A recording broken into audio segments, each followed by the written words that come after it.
Assalamualaikum warahmatullahi wabarakatuh. Waalaikumsalam warahmatullahi wabarakatuh.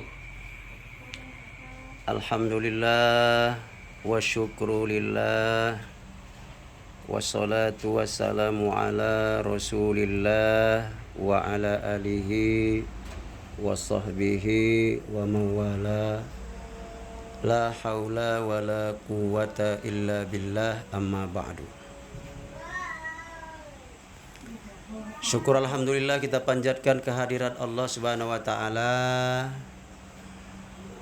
Malam hari ini malam yang kedua daripada bulan Ramadan dan juga tarawih yang kedua di bulan Ramadan tahun ini. Kita baru saja selesai sholat tarawih berjamaah bersama keluarga, bersama emak dan adik-adik, ponaan, ipar, keluarga besar Sapril Al-Banjari Al-Khalili. Mari kita bersyukur kepada Allah Subhanahu wa taala yang mana atas nikmatnya, taufik dan hidayahnya sehingga kita dapat berkumpul di kediaman emak kami, kediaman kita di Pangkalan Batu, tepatnya Kelurahan Pangkalan Batu, lingkungan Tangkahan Sri. Kemudian mari kita banyak bersolawat kepada Nabi dengan lafaz Allahumma sholli ala sayyidina Muhammad wa ala ali sayyidina Muhammad. Mudah-mudahan kita di dunia bersama agama, yakni agama Islam, dan di akhirat nanti insya Allah kita bersama beliau di dalam surganya. Amin ya rabbal alamin.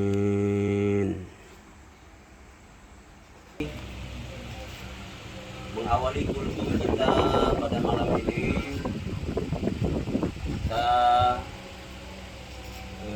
malam ini adalah puasa Ramadan pertama di keluarga ini tanpa kesertaan abang dan kita. Ini tentunya pelajaran bagi kita, ibarat bagi kita, ibarat bahwa hidup di dunia ini tidaklah abadi dan pasti akan kembali menghadap. Kita tidak tahu siapa duluan, siapa belakangan. Kalau tahu enak. Kalau dia ikut hitung-hitungan ABCD sampai Z, maka wahalam kebetulan huruf S pula nama dia ini. Agak-agak belakangan FS ini. Ya ABCD nya yang duluan-duluan di atas. Tapi bukan abjad. Bisa saja yang muda duluan, bisa saja yang tua duluan. Malam ini kebetulan pula malam Jumat. Malam Jumat adalah malam yang barokah, malam yang banyak rahmat Allah turun diberikannya kepada umat Muhammad, terlebih-lebih lagi di awal Ramadan ini. Rahmat Allah turun untuk memberikan kasih sayangnya kepada umat Muhammad sallallahu alaihi wasallam ini. Dan di malam ini juga kita berada dalam suasana yang penuh mahabbah, kegembiraan.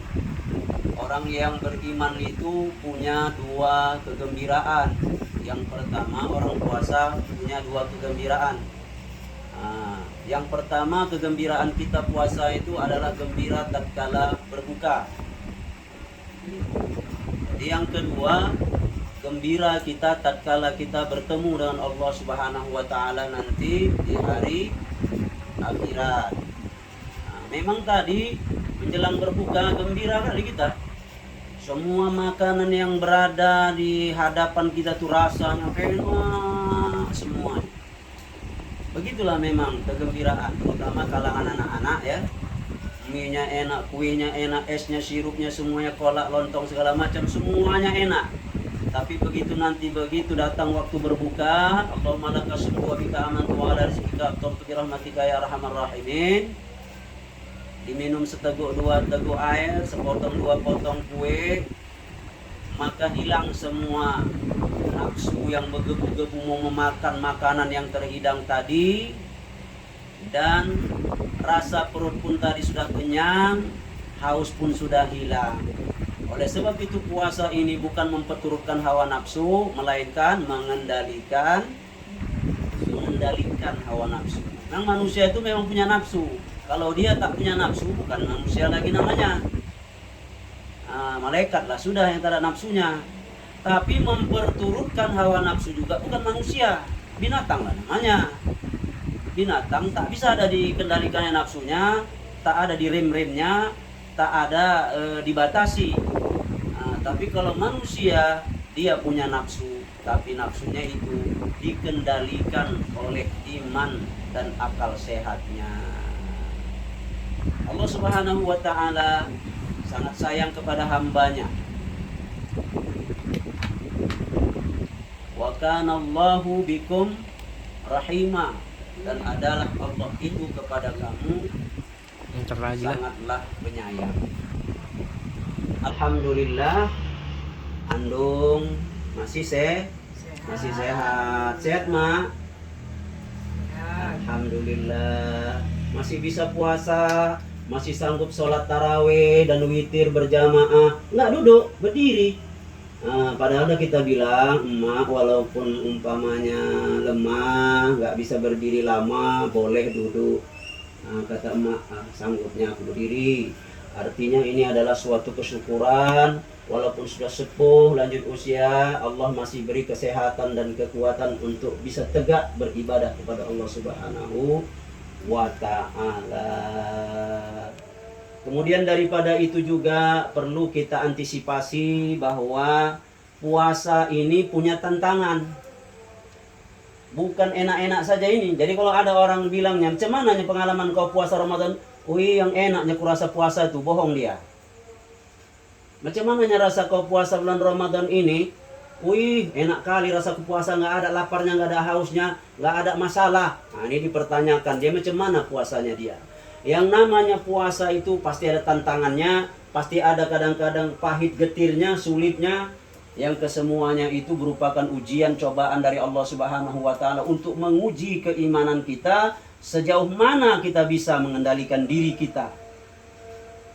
Allah percayakan hidup kita, umur kita, ini badan jasmania kita ini kepada kita sebagai amanah yang harus kita emban. Kemana kau gunakan? Untuk apa kau amalkan? Dan kemana engkau belanjakan? Apa yang engkau lakukan, engkau perbuat, semua itu diamanahkan kepada kita, diberi kebebasan kita dengan konsekuensi untuk mampu mempertanggungjawabkannya kehadiran Allah Subhanahu wa ta'ala. Seleranya kita, enaknya, lezatnya makanan, minuman, manisnya, bagaimanapun nikmatnya, tapi kan kita puasa. Karena kita puasa, kita rem. Tunggu dulu, nanti maghrib, baru kita lanjutkan. Jadi tantangan pertama yang harus kita ingat di dalam bulan Ramadan ini, mengerem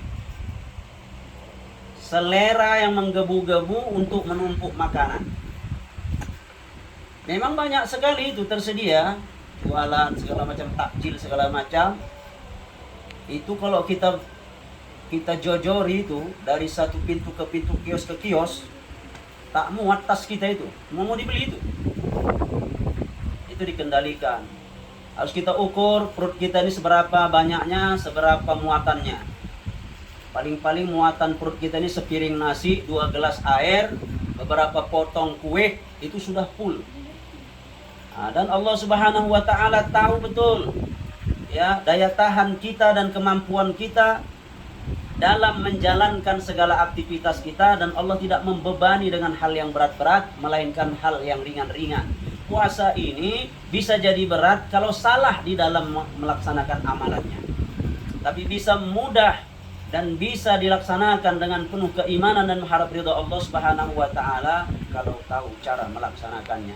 Bagaimana cara melaksanakannya? Berbuka dengan sederhana dan sholat maghrib berjamaah, kemudian dilanjutkan dengan makan bersama setelah sholat maghrib. Kemudian apalagi sahur. Sahur jangan terlalu cepat, tapi diakhirkan waktu sahur sekitar jam setengah 5. Nah, setelah sahur jangan tidur. Nah, ini anak-anak. Habis sahur dia tidur. Habis tidur tak sholat subuh. Kemudian sholat subuh. Setelah sholat subuh ngapain? Anjuran agama setelah sholat subuh, banyaklah berdoa kepada Allah. Karena di waktu subuh itu malaikat lagi sedang beraplosan antara yang malam ke yang siang ke yang malam. Maka malaikat subuh di waktu subuh itu menunggu hamba-hamba Allah ini, menunggu umat Muhammad ini menuntaskan doa-doanya, permintaannya, karena mau dibawa ke langit. Malaikat subuh ini mau naik ke langit dan akan turun malaikat siang menggantikan untuk melihat dan menilai amal ibadah umat Muhammad ini. Jadi makanya 2 waktu itu yang memang kalau bisa jangan sampai dilalaikan. Subuh, yang kedua asar. Di waktu asar juga begitu. Malaikat siang mau naik ke langit dan bertukar malaikat malam pula yang mau turun menjelang maghrib. Jadi oleh sebab itu di sini sudah ada juga pergeseran daripada nilai-nilai kita, yaitu apa? Adanya asmara subuh. Kalau dulu jalan kaki sport masih lumayan sehat badan kita, raga kita, karena olahraga, jalan, maraton, lari dan sebagainya. Bergeser sedikit, tidak lagi jalan kaki, bersepeda pula.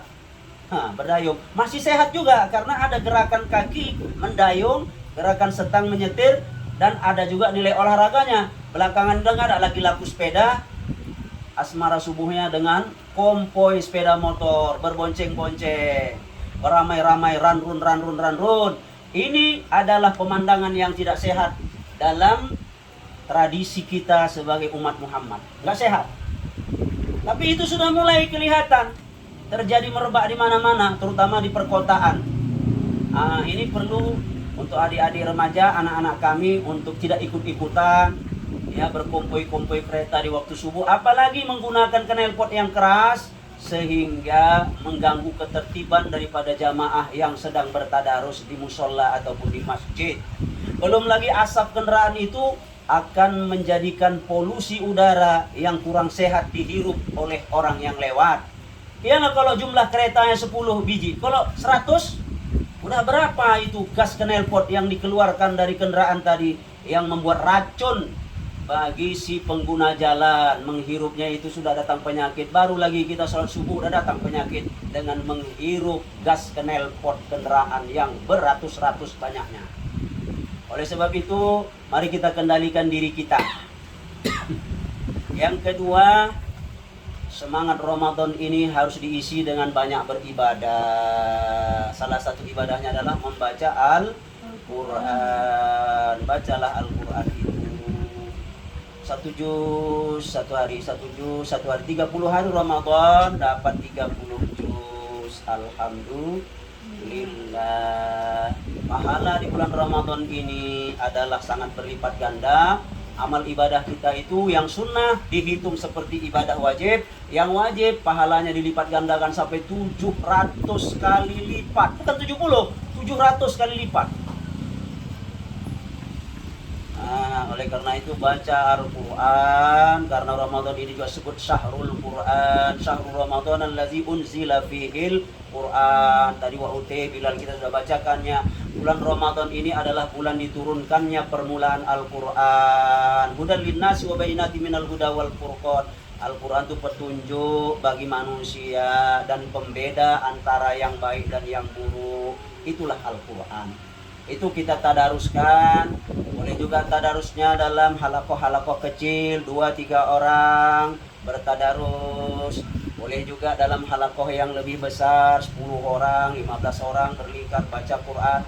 atau memang kalau sudah lancar dan mahir membacanya tak masalah, dia baca sendiri, dia targetkan sehari 1 juz. Mudah-mudahan dengan Al-Quran ini bisa memberikan syafaat kepada kita nanti di akhirat. Al-Quran itu kita jadikan penolong kita. Berkat syafaat Al-Quran, Allah ringankan hisab kita, Allah ampuni dosa kita, dan Allah jadikan Quran ini nanti pembela kita. Mau datang hukuman, azab, siksaan dari kanan, Al-Quran berkata, jangan kau dekat-dekat.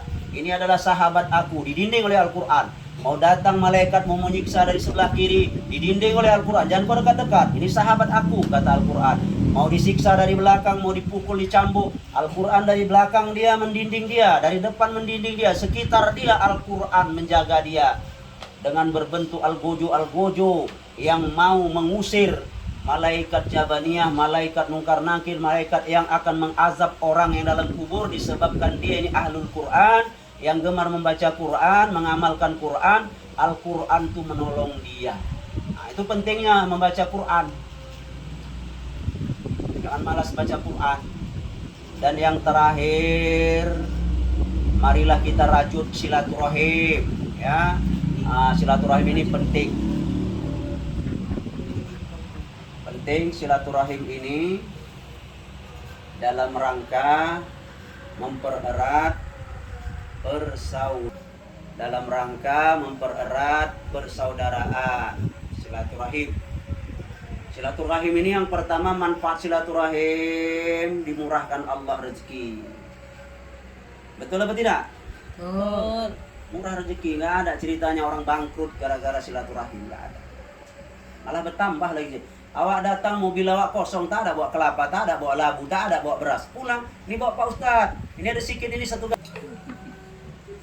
Jadi silaturahim itu gunanya yang pertama tadi apa? Memudahkan rezeki, melapangkan rezeki dengan silaturahim. Orang yang pedagang, cobalah dia jalin silaturahim. Yang nggak teringat dia belanja ke kita gara-gara dekat silaturahim itu, jadi dia mau belanja sama kita. Dilewatinya berapa kedai, padahal adanya kedai 1, kedai 2, kedai 3, kedai kita kedai kelima, tapi dia memilih kedai yang kelima karena ada ikatan silaturahim yang baik dengan dia. Itulah gunanya silaturahim. Yang kedua, silaturahim ini memperpanjang usia. Usia kita itu ditambah Allah. Umur kita itu diperpanjang Allah disebabkan bersilaturahim. Jadi jangan malas-malas bersilaturahim. Bukan berarti kalau tak silaturahim cepat mati, bukan begitu. Bukan berarti kalau banyak silaturahim tak mati-mati, panjang terus umurnya. Keberkahan umurnya itu.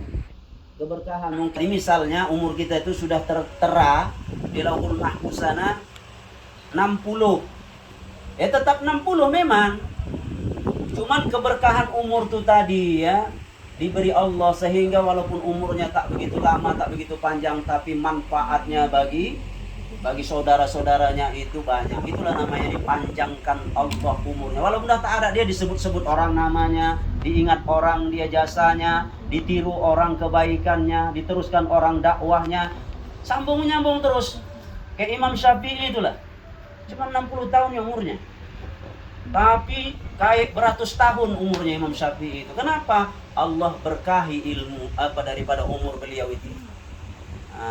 Yang ketiga terakhir, manfaat silaturahim apa itu? Digugurkan Allah dosa kita.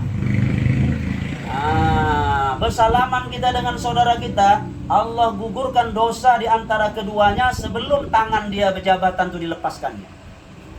Makanya biar banyak dia gugur dosa itu agak lama-lama sedikit salaman, jangan cip langsung gitu. Cip. Baru satu dosa gugur ditarik. Agak lama kan sedikit niupnya, memegangnya, jabatan tangan tadi ya. Kadang-kadang kalau kita tengok orang Arab tuh berjalan goyang-goyang lagi gini biar lama. Biar dosa-dosa dia di antara keduanya itu berguguran habis sehingga Allah ampuni di antara keduanya. Ya ada hadisnya. Jadi itu 3 tadi manfaat silaturahim. Apa tadi pertama? Dilapangkan Allah rezekinya, dimudahkan usahanya, ya diberkahi Allah rezekinya. Yang kedua, dipanjangkan umurnya. Yang ketiga, Digugurkan dosanya. Digugurkan Allah dosa-dosanya sebab silaturahim. Jangan pernah ada merasa kalau datang tamu rugi. Wah, datang tamu nih banyaklah habis gulaku nih, banyaklah nanti habis tehku. Jangan, justru tamu yang datang tuh membawa rahmat. Setiap tamu datang ke rumah kita itu 60 malaikat pasukan di belakang dia itu mendoakan tuan rumah. Bukan yang datang ini didoakannya. Tuan rumah yang didatangi itu didoakannya. Ya Allah, rahmatilah ahlul bait. Rahmatilah tuan rumah ini ya Allah, karena dia telah menerima tamu yang jauh. Tamu bukan artinya ini mentang-mentang kami jauh. Oh, biar dimanja-manjakan alam. Bukan begitu maksudnya. Memang kajinya memang kayak gitu. Bukan tamu abang. Awak bukan ya tamu istilahnya, awak memang ahlul bait juga ya, tuan rumah mengingatkan ini ya kan, mengingatkan. Bukan tamu abang, jangan merasa tamu. 60 malaikat bersama tamu tuh 60 malaikat mendoakan. Jangan merasa tamu. Bukan yang bertamu tuh yang didoakan tuan rumah. Kalau tuan rumah itu menyambut tamunya dengan ramah, ya, menjamunya dengan penuh rasa persahabatan dan kekeluargaan yang baik, tidak ada rasa di hati itu benci, marah, jengkel datang tamu. Dan tamu itu juga kan ada batasnya dikatakan tamu, yaitu paling lama tamu itu 3 hari. Kalau lewat dari 3 hari, maka tamu itu boleh diminta tenaganya, boleh diminta dananya, boleh diminta bantuannya untuk meringankan tuan rumah. Tapi kalau masih belum 3 hari, tamu itu masih raja. Kata Nabi, man kana yu'minu billahi wal yaumil akhir fal yukrim dhaifahu. Kalau kamu betul beriman kepada Allah, beriman kepada hari akhir, hormatilah tamumu, muliakanlah dia. Jadi ini suasana Ramadan untuk memberikan fadilah-fadilah yang besar kepada kita. Di samping rahmat Allah, ampunan Allah, ada lagi satu yang akan kita dapatkan, yaitu memuliakan tamu di penghujung Ramadan. Tamu mulai berdatangan karena datangnya Idul Fitri adalah bagian dari meningkatkan keimanan dan keakraban di antara kita. Jadi itu mudah-mudahan Allah Subhanahu wa taala memanjangkan umur kita sehingga sampai akhir Ramadan sehat walafiat. Ramadan berjalan dengan tertib, dengan aman, terkendali, kita semuanya rukun-rukun, damai-damai, tidak ada masalah. Dan mudah-mudahan masalah memang pasti ada, tapi masalah yang tidak terlalu berarti, yang mudah-mudahan bisa membuat kita semakin dewasa, semakin lebih menghargai dan memaknai kehidupan ini penuh dengan rasa syukur kepada Allah Subhanahu wa ta'ala. Mungkin ini saja kultum kita di malam hari ini bersama Andong, mak kita.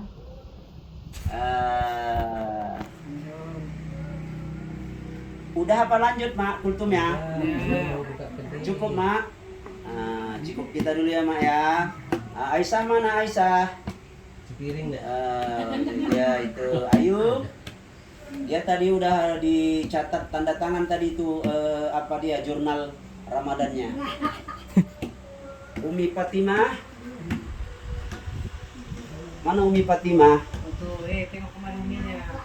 Oh, Umi lupa. Fatimah. Oke. Bunda Maya. Bunda Maya udah berganti buat jadi Bunda Maya. Nggak usah jadi bunda, nanti jadi gatal deh kok bunda. Mak Fahmi. Mak Fahmi juga sehat. Dia ntar lagi mau dapat adik baru nih Fahmi nih. Alhamdulillah. Kalau ada kata-kata yang kurang berkenan hati mohon dimaafkan. Kalau ada dakwah yang kurang sesuai, mohon ampun kepada Allah Subhanahu wa taala dan mohon maaf kepada hadirin yang berbahagia. Usikum wa nafsi bitaqwallah.